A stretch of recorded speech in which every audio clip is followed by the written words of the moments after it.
Oi, pessoal!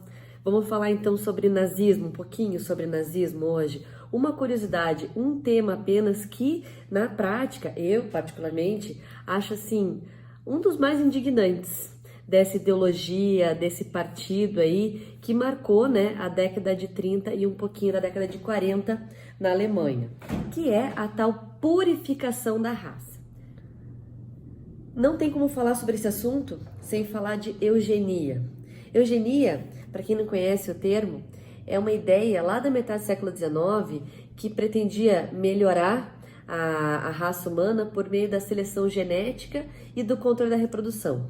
Quando a gente fala em eugenia, como o nosso tema é nazismo, vem direto na cabeça, né, o Partido Nazista. Só que antes do Partido Nazista ascender, Hitler chega ao poder em 1933, essa prática já acontecia em várias partes do mundo. Por exemplo, nos Estados Unidos, de 1910 a 1920, 30 estados aprovaram a castração de negros, imigrantes mexicanos, criminosos e deficientes físicos e mentais. Além dos Estados Unidos, Suécia, Finlândia, Dinamarca, Noruega, Japão.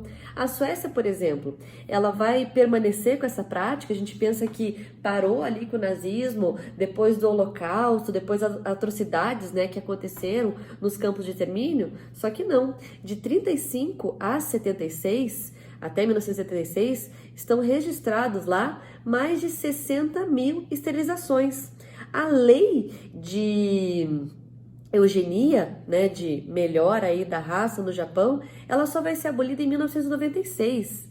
E não pense que aqui no Brasil vai ser diferente, não. Aqui no Brasil surgiu uma sociedade eugênica em 1918 que pretendia aí promover o branqueamento da população, que é onde entra a imigração europeia.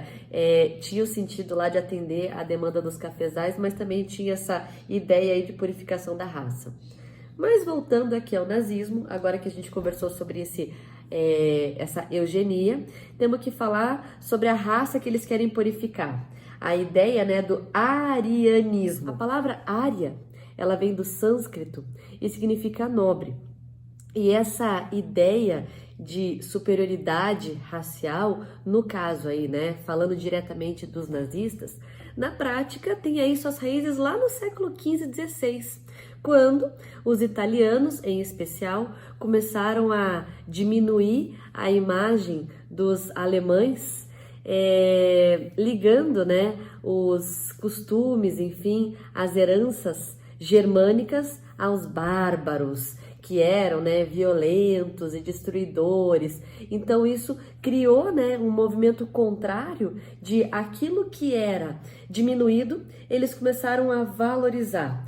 Então, na prática, o nazismo foi só uma política para superar esse complexo de inferioridade que vinha desde lá do século XV e XVI, aonde eles exaltaram valores germânicos, como se eles fossem, né, únicos, melhores, ou seja, superiores. Fora aqui, né, como a gente está falando de nazismo, não tem como desvincular esse partido, essa ascensão desse líder aí, o Adolf Hitler, ao próprio Tratado de Versalhes, que a gente já conversou aí na aula de Primeira Guerra Mundial. O Tratado de Versalhes, vamos tentar se colocar, né, no lugar aí de um cidadão alemão dos anos 20. O Tratado de Versalhes tirou 13% do território alemão, 75% das reservas de carvão e assim, nos anos 30, para você ter uma ideia, 45% da população alemã estava sofrendo com desemprego. Então, durante a República de Weimar, que foi o regime instaurado pós Primeira Guerra Mundial, depois lá que o Kaiser Guilherme II foi embora para a Holanda, teve esse caos social, econômico e político. Entendido, né, o que é esse conceito aí de raça, vamos para tal purificação. Essa purificação da raça, eles começaram a planejar, né, estava previsto fazer por 3 métodos. Primeiro, né, com o uso de médicos, jovens médicos que vão receber belos salários e belos cargos e vão topar e participar dessa empreitada. Então a medicina é o primeiro ponto. O segundo passo seria a Fábrica da Vida, um programa patrocinado aí pelo Partido Nazista, que era o Lebensborn. Essa bebezinha foi escolhida pessoalmente pelo Goebbels, só depois descobriram que ela tinha, né, descendência de judeus. E, por fim, a última parte, né, eram as leis de Nuremberg. Então, fechando esses 3 aí artifícios, você tem a tal purificação da raça ariana. Começando pela medicina. Os médicos nazistas, né, filiados à parte nazista, eles vão praticar 3 tipos de ação aí para poder garantir que a raça ariana seja preservada e purificada e assim por diante. Primeiro, a esterilização dos problemáticos. Calcula-se que de 33 até 39, 400 mil mulheres foram esterilizadas contra a sua vontade. No ano de 34, chegou a um recorde de 5 mil esterilizações por mês e muitas vão morrer de infecção. Essa esterilização dos problemáticos ocorria para pessoas com deficiência física, deficiência mental, até lábio leporino. Existiam tribunais de apelação na Alemanha, existiam 25 tribunais de apelação, se você tivesse dinheiro, né? Só que os próprios médicos que faziam esse procedimento eram também os juízes. Então, na prática, não adiantava nada. Então, eu tô falando de alemães que tiveram, né, o seu direito, a sua escolha, né, de gerar ou não filhos aí totalmente apagado. Depois, você teve a eutanásia dos indignos. Então, aqueles que já nasceram, que não foi impedido de nascer, que tivesse algum tipo de deficiência, algum tipo de problema, né, eles vão ser aí executados. E durante a guerra, inclusive, a matança de crianças estava programada. Muitas crianças com algum tipo de deficiência foram tiradas das famílias com a desculpa de que o governo estava levando para um hospital, né, melhor, com cuidados, com estudo e tal. E não dava um mês, chegava uma carta para a família dizendo que a criança tinha morrido por qualquer coisa, por exemplo, apêndice. E aconteceu casos, né, da criança já ter tirado o apêndice, daí veio a carta e a família, mas como assim, né, o que aconteceu? Muitas das crianças, elas eram mortas ou com drogas injetáveis, só que a maioria era com um negócio dissolvido no chá mesmo.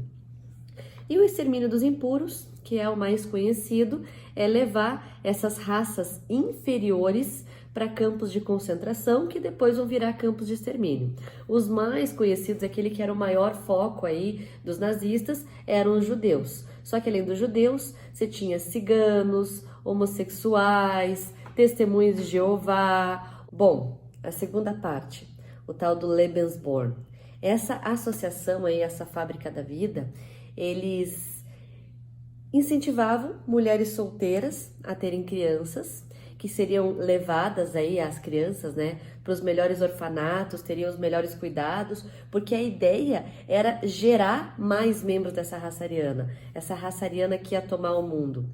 O Himmler, que era um dos principais líderes do Partido Nazista, em 1940 ele falou para o Hitler que, em média, na Alemanha, aconteciam 600 mil abortos, que se isso fosse evitado, é para isso que serviu o Lebensborn também, a Alemanha, ela teria mais, né, em 20 anos, mais 18 regimentos no mínimo.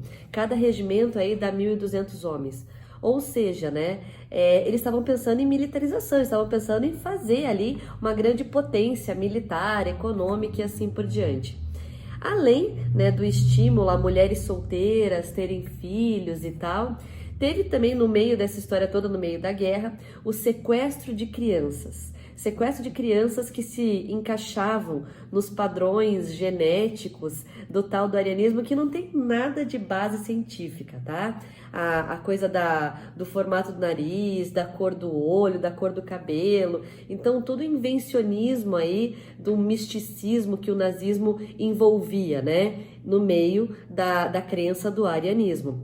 Calcula-se de que mais ou menos de 50 a 200 mil crianças foram tiradas das áreas ocupadas pelos nazistas e levadas para esses orfanatos aí durante a guerra.